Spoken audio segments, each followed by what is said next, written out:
Hey, what's up? This is Scott with Level Up Tuts, and today I'm going to show you how to import content from an RSS feed on the internet and have it in your site using feeds, okay? So in the last lesson we imported a CSV. Now we're going to create a new feed importer and we're going to have it inputting an RSS feed. So like you did last time, go to Structure, Feed Importers, and this time we're going to add an importer, and it's just going to be RSS, okay? And you can name this whatever you want, of course. So now we're going to just go through these settings again like we did last time. We're going to use this as a standalone form again, periodic input. Let's check every week. So every week this is going to check and see if this RSS feed has changed.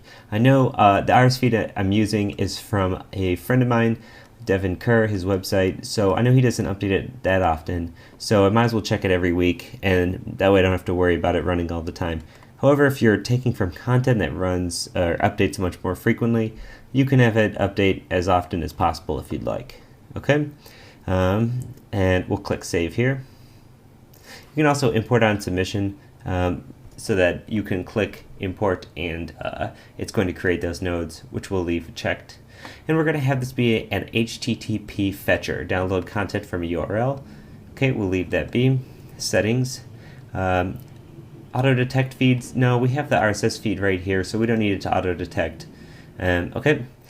However, if you don't, you can give it a website. I'd probably recommend that you have the feed handy. Okay. So now we're going to use a common syndication partner, or a parser, because this is an RSS feed. Okay. And we'll click Settings for that. Looks like there's nothing to do here, so we're going to go to Processor, and we're going to create nodes out of this, just like we did before. And let's go to our settings.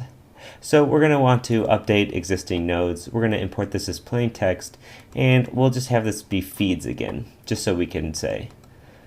Okay, expire nodes. No, we don't want them to expire. So we'll click Save here, and then Mapping.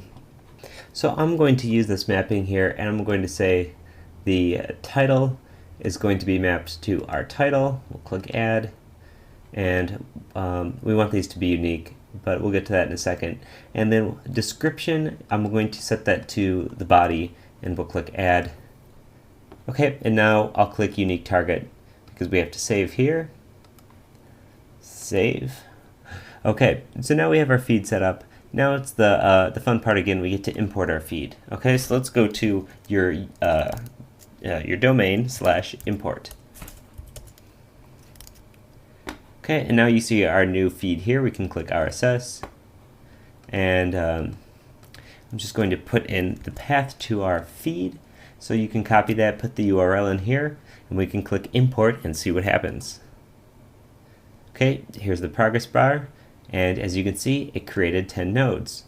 Let's check those out. So find content. Okay, here is his posts. This is really great. So this is all of his posts right here. And then let's say we go to edit. Okay, so some of this stuff, because we're importing as plain text, if we change this to full HTML, as you can see, so we would have wanted to maybe import this as full HTML, plain text, whatever. Doesn't matter for now, because really all that matters is that we're able to get this information in here, okay? And once you, let's say, find out you did something wrong, you can always tweak your feed importer and re-import. You can even delete all the pieces of content like I showed you last time in re-import, or just update them in re-import, okay? So that is how you import content from an RSS feed into Drupal using feeds. Once again, this is Scott with Level Up Tuts, and thanks for watching.